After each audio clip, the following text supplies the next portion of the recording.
Hello, welcome back to Save Your Orchid Part 2. I wanted to show you today how I use the decorative ceramic pots with the plastic pots that I put my orchids in. You can see this is what you get from repotme.com. It has all the lovely air holes in it. And this one's a pretty blue, so I actually might just use this one by itself because I think it's kind of nice. They do have different colors on there, which I thought was a good option. So you could just use this just by itself, and I think it looks pretty nice.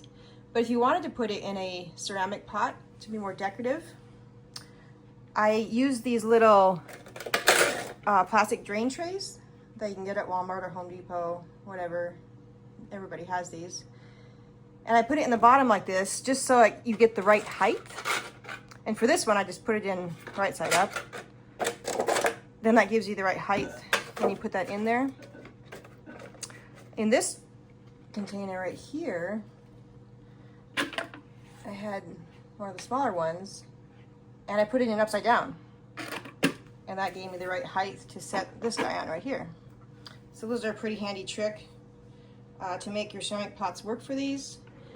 You'll notice in this one, I have a good inch of air around this plant, so that really is ideal.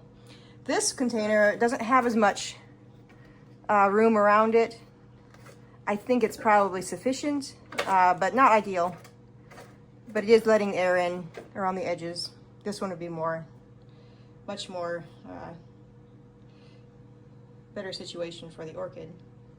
But I also wanted to show you that while I was waiting for the repotme.com order to come in the mail, I decided to try the semi-hydroponic method. I posted a video on Facebook about that. Maybe some of you got to watch that.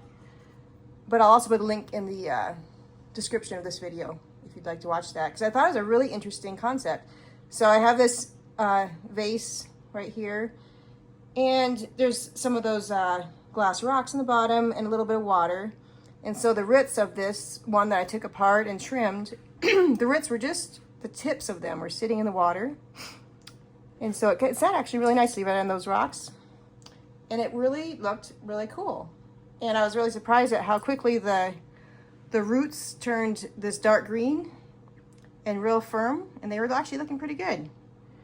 So I was kind of impressed with that method, and it seemed like the orchid responded pretty fast to that and liked it. A little trick with orchids is that when the roots are green like this, that means they're hydrated. When the roots turn a gray color or kind of silvery, that means that they would like to be watered. So that's a real good trick when you're wondering when to water your orchid. If they're green, don't water. If they're silver, gray color, they need water. So I'll link the link for that method here for the hydroponic method, because then you could, not have to use any type of substrate in your orchids. Just use water. Just change the water once a week, and make sure just the tips of the roots are in the water. So it might be something I might try in the future with a new orchid. Maybe just use only the hydroponic and see if that works. So anyway, stay tuned for part 3. I'm going to go on to put this one into that container and check out the roots on that one after 3 years. So stay tuned for part 3 if you're interested in that.